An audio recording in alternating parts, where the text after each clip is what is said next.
coming to you live from Phoenix, Arizona.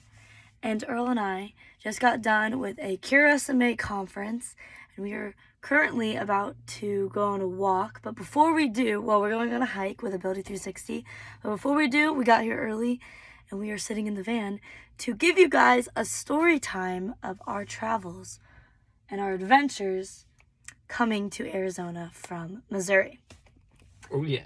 So we're just going to tell you guys about from the beginning to the end when we arrived in Arizona, and we will probably give you guys some tips and tricks for traveling. We might make a separate video, but we'll see how this one goes.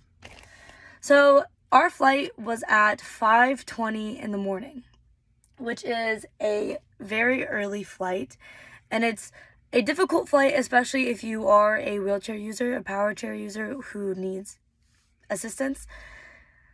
So What time did we wake up? I was not working the morning shift for Earl, so I personally woke up at 3 a.m.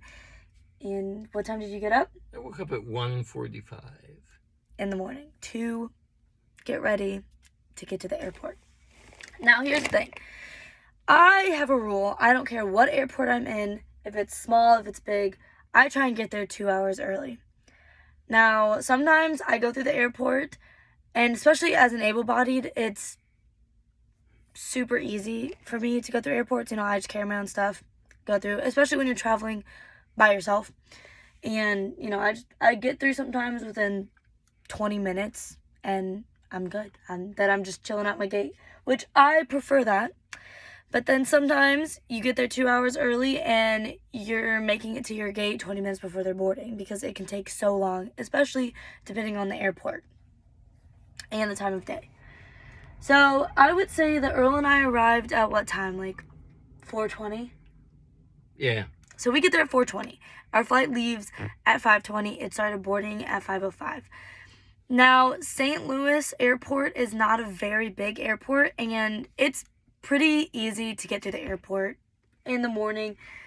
It's not really crowded, and it wasn't crowded. We got through pretty quickly.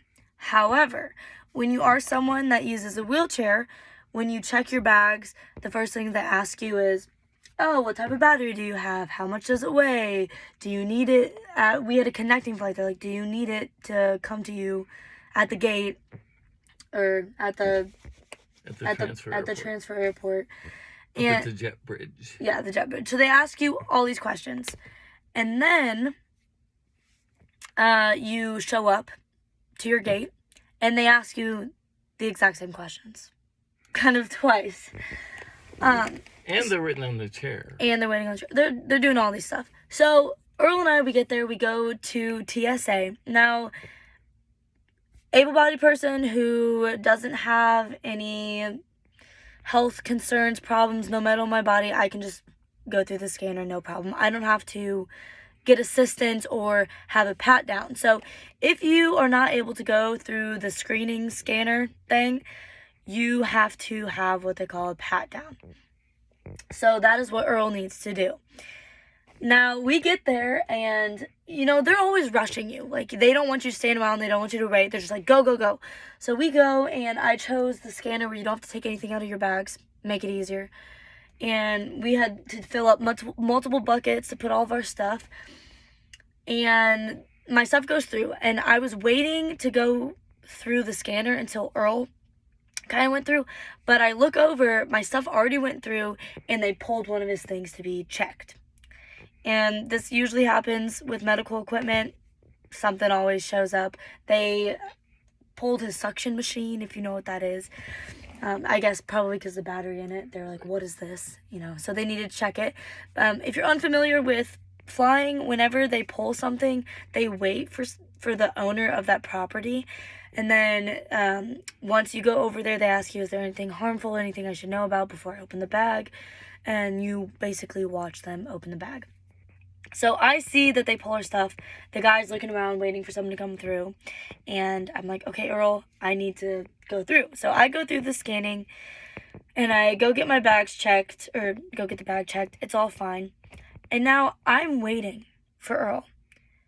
And At one point, I don't see him. I don't know where he went. I don't know if someone took him to go do the pat down, because sometimes they take you to a separate room because they kind of have to check everything. And, you know, some people want to have privacy, whatever.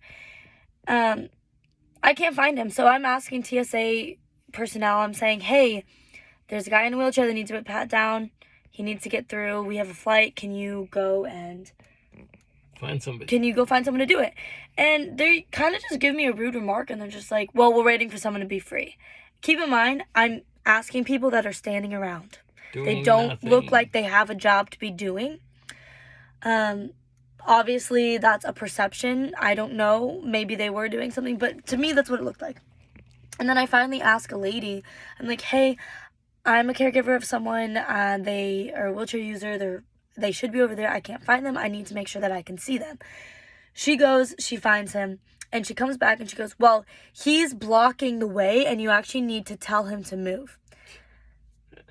Keep in mind, Earl is completely cognitively functional.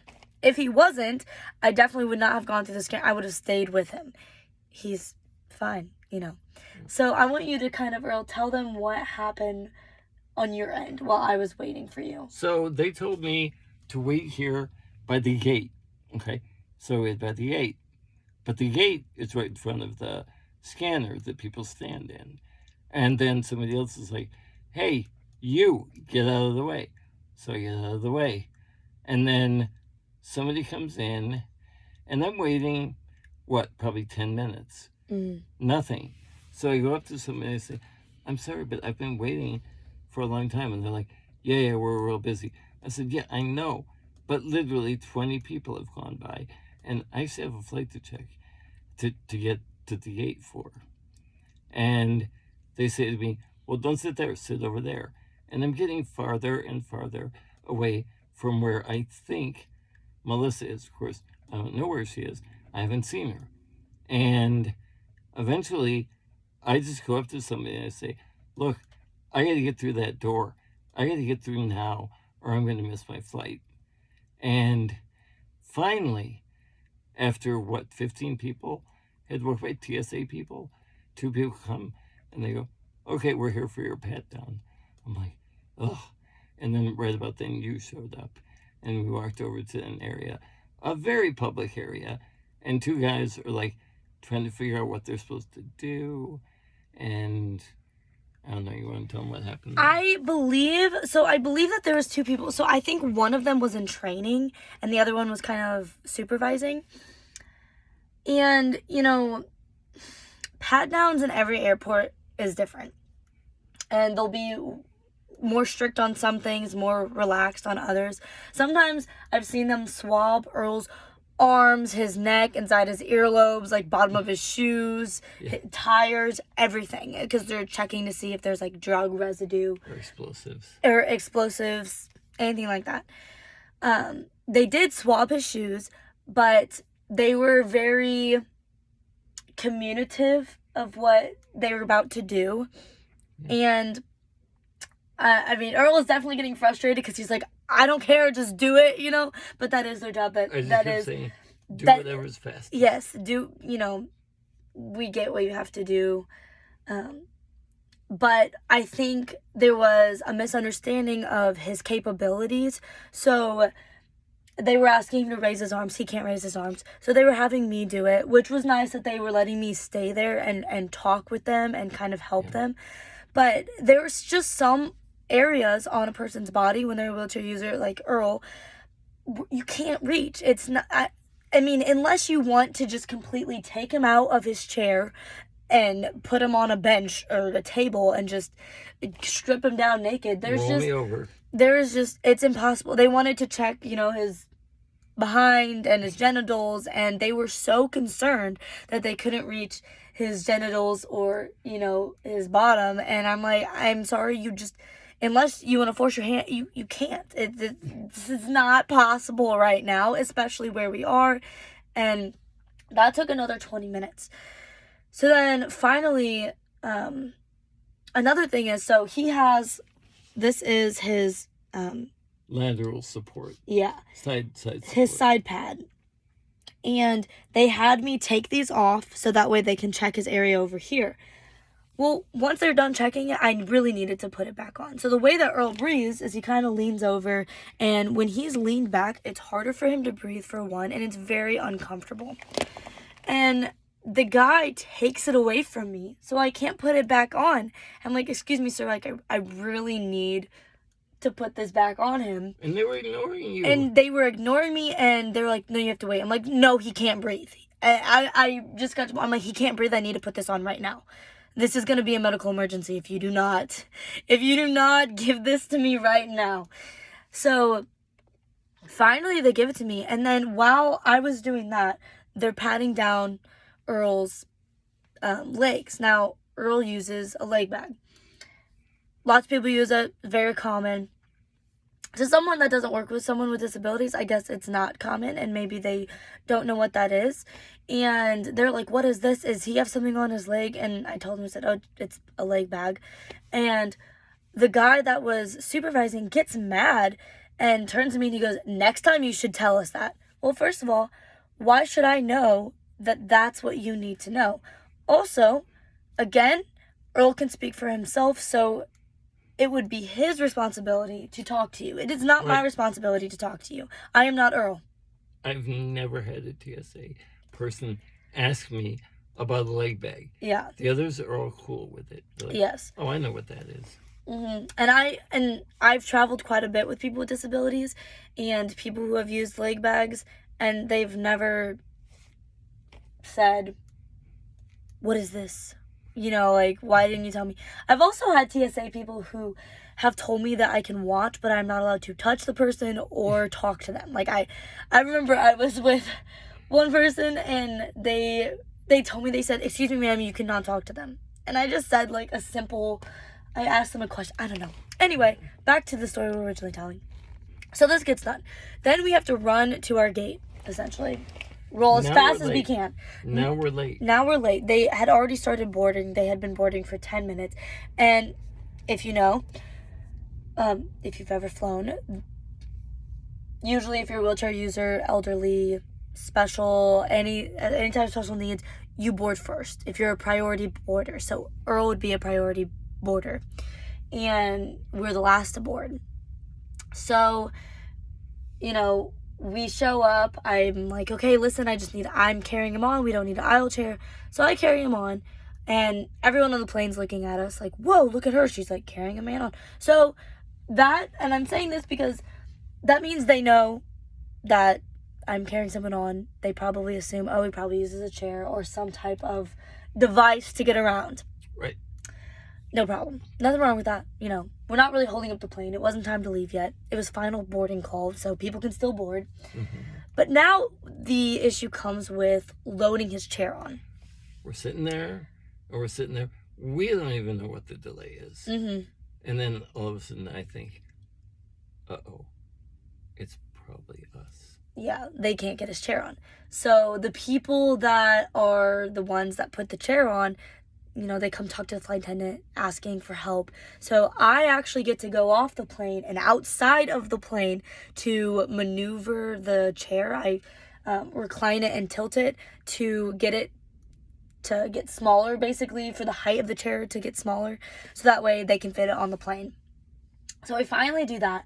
But in the process of that, they actually come and tell us that, hey, your wheelchair is actually not going to fit on the plane, and we're going to need you to get off the plane, and we are going to put you on the Houston flight. A different airplane going to a different location, because we were flying to Denver, Colorado. That's also late. They're holding it for us. Yes, they held the plane so that way they didn't let the plane leave because they were going to make us get off that plane. So basically 2 planes got delayed. So, there's all that. But then they finally get on the plane. Now, when this whole fiasco was happening, the pilot actually comes out of the cockpit, the flight attendant, and they're all talking, and the flight attendant and pilot appear to seem upset and kind of angry and saying, we need to leave, like, what is the holdup? Because they're giving us the stink eye. Yeah. And whether they know that they were doing that on purpose, I want to give them the benefit of the doubt that maybe their facial expressions were just coming out and they didn't realize that that was happening. I don't know. But I think that people need to be aware of how their face looks. You know, even if you're upset at the situation and maybe we are the reasons that caused the situation, you should still be aware of that, especially if you're supposed to be the flight attendant or the pilot. Like, you should never make anyone feel bad, you know, for this type of situation. And there's people on the airplane, passengers going, what's the holdup? You know, to those that, you know, didn't pay attention and didn't see that I was carrying him on the plane. They're just unaware of the situation, so they're angry. One guy demanded that he be let off the plane. And the flight attendant goes, well, you can get off the plane if you want, but we're not going to let you back on. Like, that's your choice. Mm-hmm. Yeah. So it was getting very heated in there. And I knew it was all because of me. Yeah. But sort of. Finally, they get the chair on. And, but before they did, I want to mention this. The crew that was putting the chair on, they were phenomenal. They were super nice. They were amazing. And they were actually sticking up for Earl. So I overheard a conversation with the pilot and the flight attendant and the guy that was managing putting the chair on. And they were saying, well, there's 2 flights delayed. Like, we have flights to catch. People have layovers. We need to leave. Keep in mind, we also had a layover. Like, we're going to miss our flight. And it was the first flight of the day. It's such an early flight. If you miss your flight, it's okay because there's so many other flights afterwards. But anyway, the guy that was handling it, he tells the flight attendant, it's like, we have the situation under control. We're handling it. It's all going to be okay. Which was really nice that he said that and didn't show anger towards the situation, which I really appreciate. So we get on the plane. We fly there.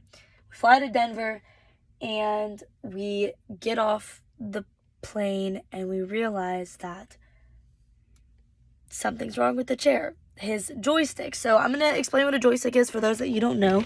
So this right here, am I showing it? Yep. Nope. There we go. This is a joystick. So this is what Earl controls his chair with. It's basically like his steering wheel. And this whole compartment right here was all mangled. Now, we didn't see what happened. We don't know what happened. But something was wrong. So we, asked for mechanics to come up to help us because we need to fix his chair. Otherwise, he cannot. He can't drive. So his chair weighs around 360. And he weighs around 90 pounds. And if you've ever flown, when you come off of a plane, the jet lag is uphill. And I have to push Earl, take his brake off, and basically push him up this ramp to an area where we can sit down and fix it. And nearly 500 pounds. Yeah. And the great thing, though, is everyone at the Denver airport was so phenomenal. They were so nice, and they wanted to make up for it. They gave us a food voucher. They were very nice, very polite. They got a crew of 3 mechanics and a supervisor to work on my chair. Yep. And Good job. And they fixed it, and I was also kind of like helping them and, watching what they were doing, and we were all figuring it out together. Then we actually ended up meeting up with my uncle because he's a pilot and he is located in Denver, in Colorado, and he works in the Denver airport. So we got to have lunch with him, so that was kind of an upside to our fiasco of a travel start. So fast forward, we get on this plane. We land. It was a smooth flight, had great conversation with the lady I was sitting next to. And we open the window and we witness 4 men trying to take his wheelchair off of the plane and lay it down on its side. His wheelchair fell on his side, specifically his joystick side. Crushing everything. Yes. Broken. And we saw pieces flying off, and I was like, oh my gosh. This is going to be a problem. And we, They bring up the chair. I'm like, oh, this is a mess.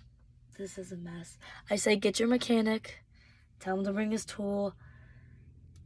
And then I pushed him up again to another area, and I actually just fixed it on my own because I figured it out. And I just had the guy that brought the tools like, just let me do this, please. So I just quickly did it and fixed his chair, and then we got our rental car, and we had a good rest of our day. But by the time we got done traveling, I think, what time did we land? Like 4 p.m.?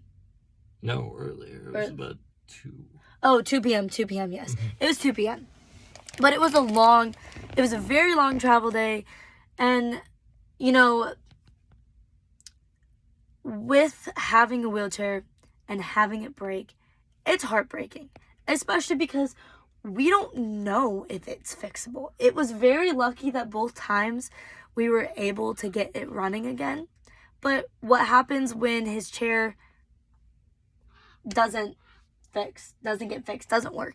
And, you know, the airline is, you know, telling us, oh, like, you know, tell us about the damage, you know, we'll make it up, get a new chair, whatever needs to be done, right? But if you go somewhere to a new destination and you have a broken, what do you do? Especially with people who have very specific needs within the chair that they use. Everyone sits different in their chair. Everyone has a different way that they sit, a different way that they drive. No chair is necessarily alike and identical. You can't just put someone in a chair. Yeah, they were like, we'll get you a scooter. Is that okay? I'm like, no. Yeah, and, you know, I try and explain it as, imagine if you're able-bodied, imagine that your legs just, you break your legs and you don't have crutches, you don't have a wheelchair to move around in, and now you're stuck. You can't move. And if you want to move, you're going to have someone pick you up and move you. Where's that independence? You know, if we ended up if his wheelchair could not move on his own and I had to push him everywhere, Earl's going to feel down. He's not going to have that sense of independence that he should have and has a right to have. You know, and we're here in Arizona for an SMA conference and to also have some recreation on our life, and everyone has a right to go and participate in recreation. And, you know, this chair is his feet. This chair is his tool to be independent and to get to go and participate in activities. And if he didn't have this chair, he would just be stuck in one spot, not being able to participate. So it's very important that, you know, airlines learn how to take care of the chairs when they're packing it, when they're getting it off, how to protect it when it's packed. And I think that, you know, there needs to be some type of education course for people that are loading wheelchairs and, you know, take it very seriously, because this is a very expensive and unique type of equipment. But that is our crazy travel story. It was day one. Yeah, day one. You know, we'll see how our return flight goes. Hopefully it's a lot smoother and we don't have to deal with broken wheelchairs and, you know, rude assistants and rude flight members, because it makes you feel bad and it makes you feel like you're not a human. And everyone has the right to travel, and just because someone has a different ability or looks different than you doesn't mean that they should be treated differently. And just so it doesn't seem like we're picking on anybody here, I've had overwhelmingly positive interactions with flight attendants, baggage handlers, ramp agents. Overwhelmingly, everybody wants the same thing. They want me to have a good flight. They want it to be a good experience. There's just a few people out there that honestly just don't get it. Yeah, and I would say that even with flying, we did have a lot of polite people, but it's the ones that treat you horribly that you're going to remember, that, you know, that sticks out. You remember your horrible experiences, which is something that we don't want. And, you know, the disability community has come a long way. You know, travel has become more accessible, but there's still ways to improve. There's always ways to improve in everything in our lives. And we wanted to share this story time so that way, you know, if you are a flight attendant, if you're a pilot, if you're traveling with someone, just ask. Yeah, just ask, get to know, what people's situations are, and also just be kind.